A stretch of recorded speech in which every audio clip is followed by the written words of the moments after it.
Dear friends, welcome to education heaven. मैं assistant professor Arun Prakash आपके अपने यूट्यूब चैनल शिक्षा स्वर्ग में आपका स्वागत करता हूं।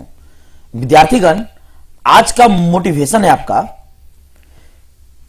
Struggle makes you stronger. जी हां, संघर्ष जो है वह आपको मजबूत बनाता है। ऐसे भी कहा गया है, अधिकार की लड़ाई में निमंत्रण जो है भेजे नहीं जाते हैं, जिसका जमीर जिंदा है वह खुद जो है आगे बढ़ जाता है मेहनत करके। जी हां, मेहनत कीजिए और अपने हक के लिए लड़िए। जब तक आप स्ट्रगल नहीं कीजिएगा तब तक आपको लक्ष्य नहीं मिल पाएगा, क्योंकि आज जो है जनसंख्या काफी मात्रा में बढ़ चुकी है और आपको अपने लक्ष्य के लिए आपको उसके लिए लड़ना होगा, संघर्ष करना होगा, है ना।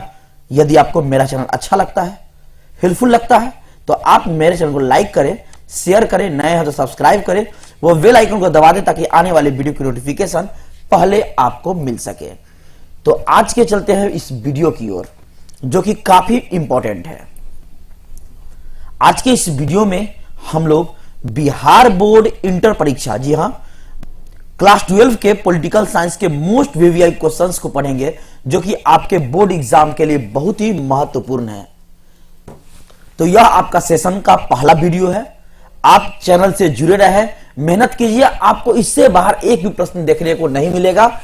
तो यह सीरीज का आपका पहला भाग है। तो चलिए आज का शुरू करते हैं। प्रश्न number 1, question number 1, Vidhan Parishad का सदस्य निर्वाचित होने के लिए न्यूनतम आयु क्या है? बताइए आपका आंसर क्या हो जाएगा। यहां है आपका विधान परिषद का सदस्य निर्वाचित होने के लिए। जी हां, तो आपका आंसर हो जाएगा 30 वर्ष। कितना हो जाएगा?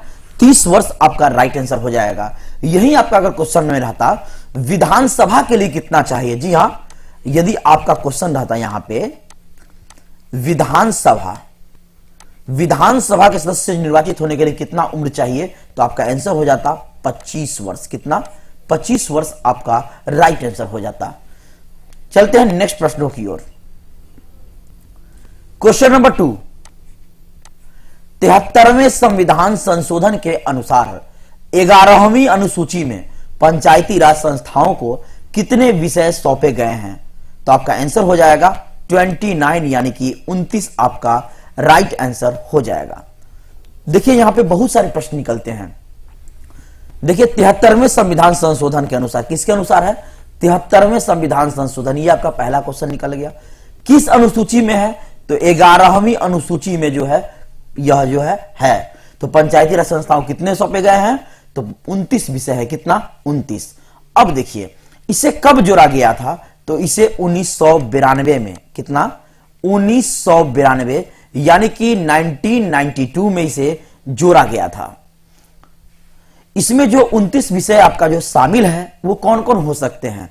तो याद रखेंगे, मैं आपको कुछ बता देता हूं। 29 अगर बताऊंगा तो आपका बहुत सारा समय लैप्स हो जाएगा।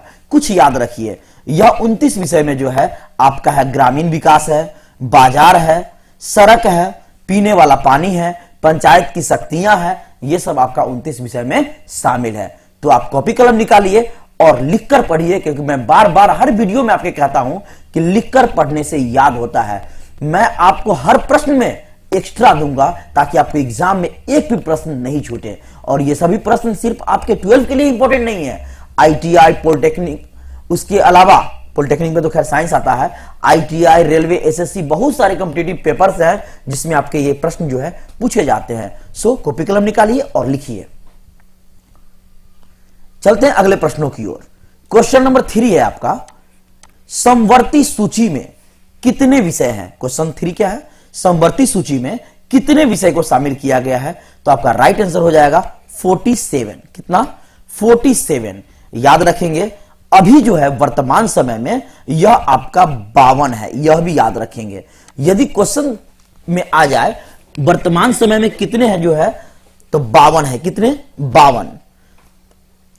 यह भी ध्यान रखिए कि आपका जो है संघ सूची में 100 विषय है और राज्य सूची में 61। 7वीं अनुसूची में केंद्र व राज्य के बीच विभाजन किया गया। ध्यान रखेंगे, मैंने आपको बोला कैमी में 7वीं अनुसूची में, जी हां 7वीं अनुसूची में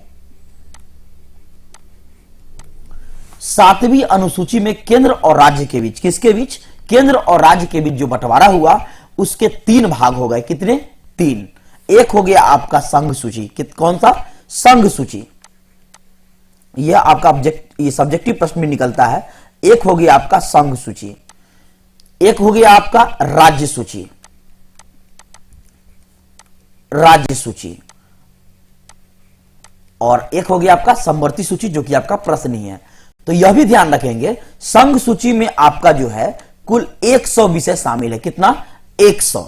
राज्य सूची में कितना है? 61 हुआ है। कितना है? 61 यानी कि 61। और समवर्ती सूची में 47, लेकिन अभी 52 है। किस अनुसूची में क्या आ गया? 7वीं अनुसूची में। देखिए कितने सारे प्रश्न निकल गए आपको, है ना। चलते हैं अगले प्रश्न की ओर। Question number 4, ULFA. जी हां, उल्फा कहां की एक आतंकवादी संगठन है? उल्फा कहां की एक आतंकवादी संगठन है? तो यह आपका आंसर हो जाएगा भारत। क्या हो जाएगा? भारत। एक प्रश्न यह भी पूछ सकता है आपका, यदि ऑप्शन में रहे किस राज्य से है, तो आपका आंसर क्या हो जाएगा? आपका आंसर हो जाएगा असम। जी हां, भारत के असम राज्य में यह हुआ था, आतंकवादी संगठन बना था उल्फा, जिसको फुल फॉर्म मैं आपको बता देता हूं। उल्फा का फुल फॉर्म होता है यूनाइटेड लिबरेशन ऑफ असम। जी हां, असम का है यह। इसे भारत सरकार ने 1990 में प्रतिबंधित कर दिया था। कब? 1990 में। यह उल्फा जो आतंकवादी संगठन बना था असम में, उसे 1990 में सरकार रोक दिया था, प्रतिबंध कर दिया था, जो कि एक असम में हुआ था। उल्फा का फुल फॉर्म फिर से सुन लीजिए, यूनाइटेड लिबरेशन ऑफ असम। चलते हैं नेक्स्ट प्रश्नों की ओर।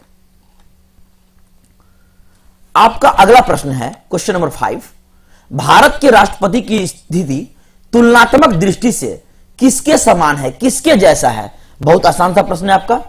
ब्रिटेन कहना, तो यानी कि ब्रिटिश महारानी आपका राइट आंसर हो जाएगा। नेक्स्ट क्वेश्चन नंबर 6, संयुक्त राष्ट्र संघ के प्रथम एशियाई महासचिव, ध्यान रखेंगे एशियाई महासचिव है यहां, कौन थे?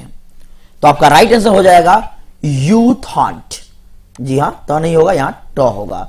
आपका आंसर क्या हो जाएगा? यू थॉन्ट, यानी ख आपका राइट आंसर हो जाएगा। इनके बारे में जानिए। यू थॉन्ट जो है वह 1961 से 71 तक, जी हां 1961 से लेकर 1971 संयुक्त राष्ट्र संघ के प्रथम एशियाई महासचिव बने यू थॉन्ट, जो कि 1961 से 1971 तक रहे। इसके बाद यह संयुक्त राष्ट्र संघ के तीसरे महासचिव थे। कै में थे? तीसरे थे, यह भी ध्यान रखेंगे। चलते हैं अगले प्रश्नों की ओर। क्वेश्चन नंबर 7, अवशिष्ट विषयों पर कानून बनाने का अधिकार है? तो ध्यान रखेंगे, इसका अधिकार है आपको केंद्र के पास। किसके पास है? केंद्र के पास। यह आपका राइट आंसर हो जाएगा। किस अनुच्छेद में ऐसा कहा गया है?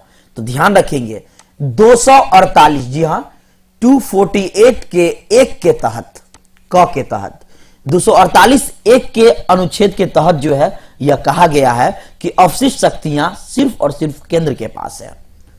चलते हैं अगले प्रश्नों की ओर। क्वेश्चन नंबर 8, दक्षेस का मुख्यालय कहां है? बताइए, आपका आंसर क्या हो जाएगा? काठमांडू। कहां? काठमांडू में है, जो कि आपका नेपाल की राजधानी है। काठमांडू कहां है? नेपाल की राजधानी है। अब प्रश्न उठता है, यह दक्षेस का जो है गठन कब हुआ था? ध्यान रखेंगे, इसका गठन हुआ था आपको 8 दिसंबर 1985 1985 को हुआ था। यह दक्षेस, जिसको हम सार्क भी कहते हैं, क्या कहते हैं? सार्क, हिंदी में से दक्षेस कहते हैं, तो जिसे सार्क कहते हैं, इसका गठन जो है 8 दिसंबर 1985 को हुआ था। मुख्यालय कहां है? काठमांडू में है। एक और प्रश्न निकलता है, बताइए सार्क का फुल फॉर्म क्या होता है? ध्यान रखेंगे, south Asian association for regional corporation, यह आपका फुल फॉर्म हुआ।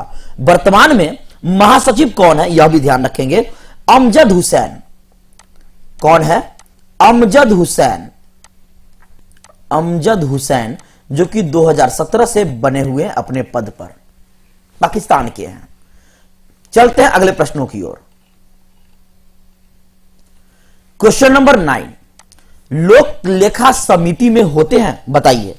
लोक लेखा समिति में याद रखेंगे टोटल 22 होता है, यानी 15 लोकसभा से और 7 राज्यसभा से, यानी ऑप्शन आपका ग राइट आंसर हो जाएगा। 15 लोकसभा से 15 सदस्य और 7 सदस्य राज्यसभा से। यदि कुल पूछा जाए तब कितना हो गया? 22।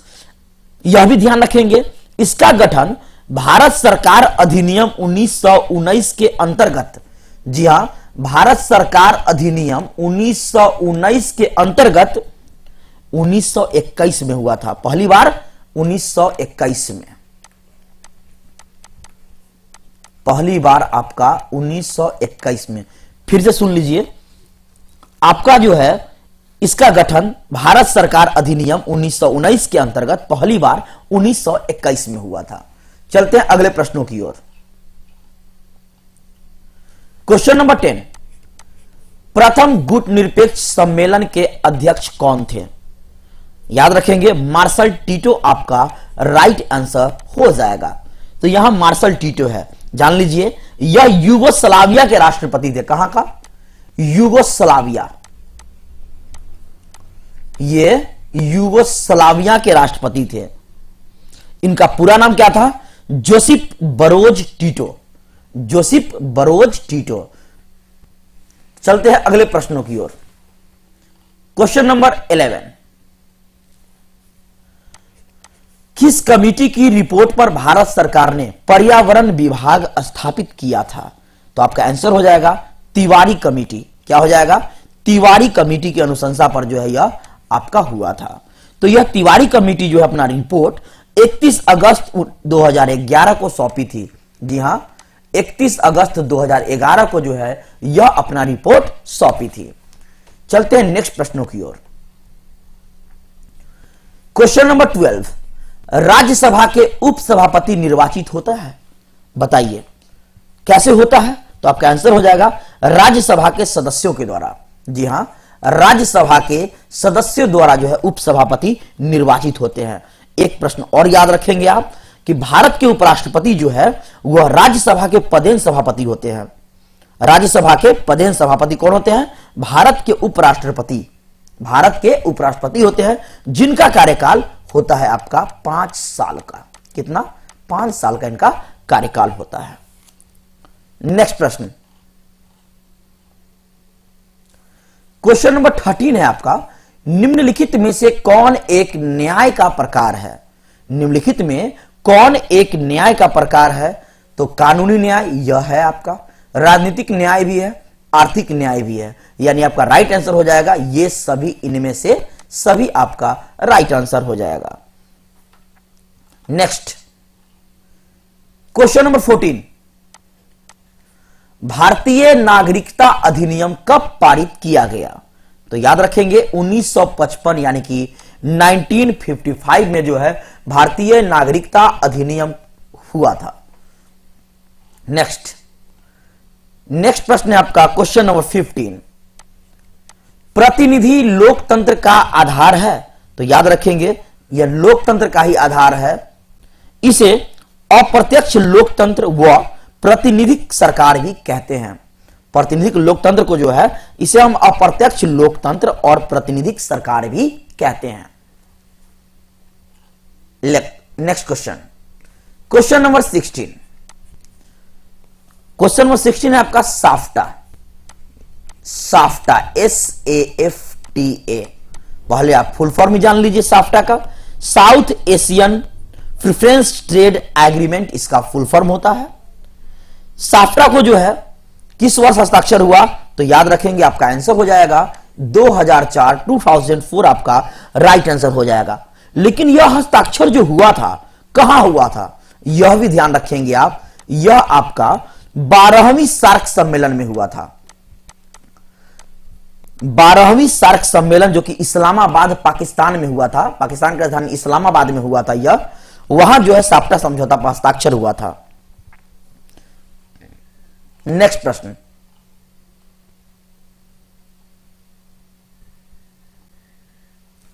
क्वेश्चन नंबर 17, संवैधानिक विषय पर निर्णय देने के लिए कम से कम सर्वोच्च न्यायालय के कितने न्यायाधीशों की बेंच होनी चाहिए? तो इसका आंसर हो जाएगा आपका 5 या उससे अधिक। 5 या उससे अधिक आपका राइट आंसर हो जाएगा। इसे हम संवैधानिक पीठ भी कहते हैं, याद रखेंगे। इसे हम संवैधानिक पीठ भी इसे कहा जाता है। चलते हैं अगले प्रश्नों की ओर। क्वेश्चन नंबर 18, भारत में किस आधार पर नागरिकता प्राप्त की जा सकती है? तो आपका ऑप्शन के अनुसार जो है आपका आंसर क्या हो जाएगा? निश्चित निवास। क्या हो जाएगा? निश्चित निवास। तो यहां आपका आया नागरिकता। थोड़ा विस्तार से जान लीजिए नागरिकता के बारे में। 3 दिसंबर 2004 के बाद, लेटेस्ट है आपका 3 दिसंबर 2004 के बाद भारत में जन्म लेने वाला कोई भी व्यक्ति जिनके माता पिता दोनों भारतीय नागरिक हो या कम से कम कोई एक माता या पिता भारत का नागरिक हो और दूसरा अवैध प्रवासी न हो तो वह भारतीय नागरिक कहलाएगा। भारत की नागरिकता जो है अब रजिस्ट्रेशन भी जो इसका किया जा सकता है। भारत की नागरिकता के लिए अब रजिस्ट्रेशन भी जो है होता है। नेक्स्ट प्रश्न, क्वेश्चन नंबर 19, निम्न में से कौन एक राज्य का तत्व तो नहीं है? तो आपका आंसर हो जाएगा संप्रभुता। क्या हो जाएगा? संप्रभुता आपका राइट आंसर हो जाएगा। नेक्स्ट प्रश्न,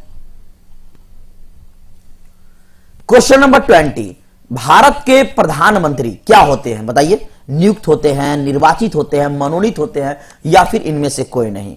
तो आपका राइट आंसर क्या हो जाएगा? नियुक्त होते हैं। कौन नियुक्त करते हैं?